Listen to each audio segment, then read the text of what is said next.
que abrigarse mucho, ponerse una bufandita, porque hoy nos vamos de nuevo con nuestra querida Blanca Espigares. Muy buenas. Hola, querido Jero. Que digo que nos vamos a abrigar porque es que yo creo que quizás sea el frigorífico de Granada. Ah, total. El congelador de la Es el ciudad. congelador. Hay un punto, efectivamente, donde la temperatura, tú llegas y de repente haces así en el abrigo y te subes la bufanda y te pones el gorro, Dice, esto no abriga. que es Plaza Nueva, empezando con la carrera al Darro. Totalmente. ¡Qué frío! Sí. ¡Qué frío! Sí. ¿Por qué? Pues claro, porque es que todo ese valle ya nos lleva a montaña, es lo que nos trae todo ese frío invernal y que en verano nos gusta tanto. Oh, qué fresquito. Sí, incluso que hay que ponerse rebequilla. Sí, una rebequilla, una hecha por encima del hombro. Pero ¿y cómo lo agradecemos? Yo, quien tenga la posibilidad de estar en verano por Plaza Nueva, por la carrera del Darro, por ahí, gloria. Sí. O a mí me encanta ir al cine de verano de las cuevas del Sacromonte. Un momento. Que esto no lo sabe Jero. Un momento que esto no me he enterado yo. ¿Por qué yo no me he enterado de esto, Blanca? Por favor, voy a hacerle publicidad porque además es el centro de interpretación de las cuevas del Sacromonte. Sí. Y en verano tiene un cine de verano. No Y sabía. entonces llegas y tiene un ambigú, te pides tu bocadillo de tortilla o Como lo de toda la vida. de tu bocata. Qué fantasía esta, Blanca, pero yo quiero ir. Sí, Me está y en- diciendo mi realizador Antonio que él también quiere ir. Antonio, en verano nos vamos para allá, hombre. Sí, a ver, todavía faltan meses, pero... No, ahora no, que No, ahora nos morimos. No, malito. Pero vamos a hablar hoy de la carrera del Darro. Qué bien.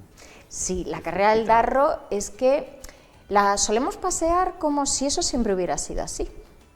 Y no, Yo me lo he encontrado así. ¿verdad que sí? Sí. Pero no, es que hay un dato que os voy a dar, que es que el río no se encauza, es decir, lo que hoy conocemos como la calle de la carrera del Darro, que ya es calle, y que el río está encauzado, que tiene esos muros de piedra, eso es siglo XVI, O sea, antes no existía. eso es posconquista. O sea, todo esto se lo inventan los cristianos. Sí, eso hay un momento en el que, bueno, pues se van poniendo... A ver, hay un momento en el que cuando se conquista Granada, no vamos a entrar en tema de capitulaciones de tal, no sé qué, porque es complicadísimo, Sí. eso ya Ya tocará en hablaremos otro otro día. momento, pero sí se establece que las colinas son morerías y la zona llana es pues para los nuevos, Claro, lo la cómodo para nueva los nuevos, población. ¿no? Lo ¿no? cómodo para los nuevos y... Sobre todo, más que lo cómodo, es porque las calles intrincadas, que no entraban carros, recordemos que hemos hablado de los temas del Cierto. uso del carro, que la cultura árabe no empieza a utilizar el carro hasta el siglo XVI. Entonces, claro, el albaicín era para un tipo de forma de habitar que no tenía nada que ver con los que venían de Castilla. Claro. Entonces, no, tampoco es una cuestión de, lo cómodo, no, si es que tampoco sabían cómo hacerlo. Entonces, No se lo había encontrado nunca. era más fácil dejarlo para los de siempre y ya está. Entonces, bueno, la zona llana, sobre todo, piensa que, y esto es una cosa que a ti sé que te gusta mucho, el barrio de la Magdalena. Me encanta. Hombre, claro que te gusta. Y las magdalenas también me gustan mucho. También, sí, a mí también. Qué rica. Y mojaditas en el Y de estas que colacao. empapan todo De que los te que- queda sin café. Qué buena. A esta hora de la Totalmente. tarde, por Dios, Uy, yo qué quiero bien. una. Uy, ahora salimos. Ahora lo hacemos, sí. Bueno, pues el tema es que, claro, se crea el barrio de la Magdalena, el barrio de San Antón, para toda esa nueva población y se quedan las colinas para las morerías. Piensa que de todas maneras con la conquista prácticamente se queda la población del Albaicín a la mitad, se calcula. Esto es muy complicado de hacer los Sí, números. porque no estábamos ahí contando. No hay un censo, No. entonces es complicado, pero sí es verdad que tenemos una cartografía que es la de Ambrosio de Vico, donde ya se ven las ruinas, porque para 1612, ya ves tú, que ya está la orden de expulsión de los moriscos y todo, claro, se han ido derrumbando casas del abandono, ¿no? Entonces se va viendo eso y se van viendo zonas como de nuevo despejadas en el Albaicín, que era un sitio muy abigarrado, muy lleno de construcción, ¿no? Bueno, pues entonces, ¿qué es lo que se hace? Justo lo que hay junto al río, se encauza el río y entonces se le hace la calle que hoy conocemos. Y si te fijas, Las casas y los palacetes que hay en la Carrera del Darro son castellanos. Sí. Y de hecho tienen los escudos castellanos, tienen tal. Obviamente reutilizan casas anteriores nazaríes y probablemente incluso anteriores, pero bueno, para que lo tengamos en cuenta. Vamos a ver la imagen que tenemos preparada porque es el famoso mapa de Seco de Lucena, que es su representación de la Granada árabe, en la que, bueno, pues estamos viendo todas esas, todo lo que hay en rojo, son las murallas, rojo y negro, son las murallas, vemos la Alhambra y a la izquierda vemos lo que es el centro del Albaicín, sí. La Alcazaba Cadima, donde está San Nicolás. 1, 2 murallas, ¿no? 3 murallas, 3, 4, 5 y había más. Lo que ¿Sí? pasa es que no salen todas representadas aquí. Y entonces fíjate que el río Darro aparece fuera de la muralla, porque ¿cierto? a partir de lo que es el Bañuelo estaba fuera de la muralla. Claro que no, claro, yo estoy pensando en siglo XX, Claro, siglo XXI, claro. viendo cómo No. está ahora, pero es que entonces no. Vamos a imaginarnos un poco lo que es la Granada medieval. Y además, bueno, pasamos a la siguiente imagen. Esto, a ver, es un dibujo, es una imagen de David Roberts, ¿no? Estamos hablando, es maravilloso, es muy exagerada, pero bueno, para que veamos un poco y que nos imaginemos en cierta forma, obviamente no era así. Estamos hablando, esta es una imagen que ya es del siglo XVIII, finales del XVIII, principios del XIX, que es esa Granada romántica, está romantizada y además está exagerada, ¿vale? Pero bueno, para que nos hagamos un poco una idea de esas casas asomándose al río y que siempre pensemos una cosa, el río como el que lleva la porquería y las casas no es como hoy en día que dan al río, sino que se escondían en cierta forma del río, sobre claro, todo. porque era el desagüe de todo, ¿no? Claro, claro. Y si pasamos a la siguiente imagen, lo que ya vamos a ver es una magnífica imagen que desarrolla en una investigación fantástica que está representada en un libro que se llama La Granada Andalusí, recorriendo la Granada Andalusí, que es de Antonio Orihuela, arquitecto investigador del CSIC, y con estas imágenes magníficas. Fíjate que tenemos a la izquierda la Alhambra, tenemos el río Darro y ves cómo se nos queda la muralla. El río no está dentro de la muralla, pero luego sí pasa el río, la muralla, y se mete en la ciudad.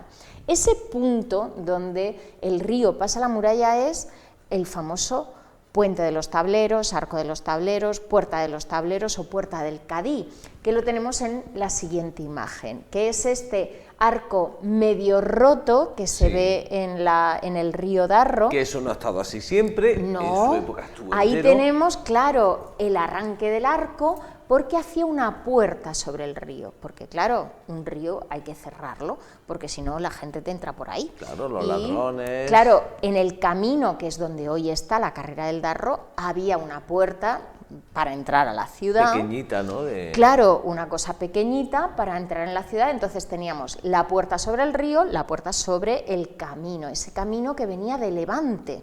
Claro, tenemos que pensar que esa era la entrada, y esta es una de las cosas que yo últimamente, con el tema otra vez de sacar el proyecto del cierre del anillo, de la circunvalación y de tal, estoy diciendo, el Valle del Darro lo tenemos ahora como trasera de la ciudad, pero no lo era. Era la zona de entrada desde Levante. Si venías de Guadix, de Baza, si venías de Valencia, si venías de todo el Levante, entrabas por ahí. Entonces esa puerta, esa entrada, ese valle, era lo primero que tú veías de la ciudad. Por eso tiene la importancia patrimonial y paisajística que tiene. Bueno, pues entonces tú llegabas ahí y esa puerta de los tableros tenía una reja que obviamente impedía el paso, pero dejaba el agua pasar, y tenía un tablero que cerraba para poder contener el agua y entonces levantarlo para que arrastrara y limpiara. Qué lista la gente de aquella Fíjate, época, Blanca. y ya lo que estamos viendo allí, con el convento, con todo lo que hoy es el Paseo de los Tristes, todo eso era fuera de la ciudad. Todo eso era afueras. Fue afueras de la ciudad. Y lo que hoy vemos de la carrera del Darro es una transformación del siglo XVI, porque fíjate, si pensamos en la carrera del Darro, lo que tenemos son palacetes cristianos, castellanos y conventos. Ya está. Porque es todo lo que se reconstruye para hacerle la carrera que hoy conocemos, todo el paseo que hoy conocemos, encauzar el río, y luego se abre el Paseo de los Tristes, que, bueno, ya sabes que es el paseo del Padre Manjón, sí, pero siempre lo llamamos el Paseo de los Tristes. ¿Sabes por qué? Sé dos cosas. A ver. Examen. Uno, los jueces de la Chancillería iban a meditar ahí. No va ¿Con por cara ahí. larga? No va por ahí. No, vale, pues esta es una de las leyendas que yo he escuchado. Y la otra, porque era el camino al cementerio. Claro. Es que cuando el cementerio a finales del... Bueno, hablaremos otro día de los... hablamos de los cementerios en su momento, sí, un poco, hablamos. Pero hablaremos más. Pues el cementerio de San José, claro, se coloca en territorio Alhambra y se habilita la Cuesta de los Chinos para subir por ahí. Entonces, claro, todas las plañideras, todo el comité funerario pasaba por allí, y entonces nosotros lo conocemos como Paseo de los Tristes, pero es que su nombre oficial es Padre Manjón. Paseo del Padre Manjón. Claro. Entonces, bueno, eso se ensancha, ya que se encauza el río, se le desvía un poco también para hacer ese ensanche, y lo que hoy es el Paseo de los Tristes, con las terrazas y todo lo que conocemos, que tú y yo nos encontramos un día en uno de esos bares. Hoy qué a gustito estábamos. Y ahora el solecito, ¿Verdad que sí? Y además era ya veranito, era ya buena temperatura. Mira, que pase el frío. Sí. Entonces, ahí era donde se hacían los juegos de cañas, donde se hacían los festivales. Y la Casa de las Chirimías, que es esa casita pequeñita que hay justo al inicio, tiene 3 plantas. Pues la última, que tiene unos arcos grandes, era donde se ponía la banda para tocar la música y que se oyera en toda esa explanada. Era una especie de kiosco de la música. Exacto, pero en alto para, ¡pum!, que se oyera. Qué bonito. ¿Has visto? Qué bien. Oye, ¿cuánto aprendemos contigo, Blanca, siempre? Me alegro un montón. Esa Paseo es la de los intención. Tristes, Robinsones urbanos. Totalmente. Además, hay que diferenciar, que mucha gente le dice a la carrera del Darro el Paseo de los Tristes. Sí, a ver, la carrera del Darro, que lo tengamos claro, hasta las Chirimías, es decir, hasta que se ensancha y ya aparece como esa explanada, hasta ahí es carrera del Darro. ¿Y de ahí hacia adelante? Ya es Paseo Padre Manjón, Paseo de los Tristes. Muy bien. Pues, Blanca, que yo me voy a casita. A abrigarnos, calentito, ¿verdad? Que después de dar el paseíto por No, allí, pero antes las magdalenas con el, con el chocolate o con el colacao. No sé, un cafelito, sí, yo soy mucho de café. Yo es que no soy de café. Gracias. Gracias a vosotros. Nosotros continuamos aquí, en Granada TV.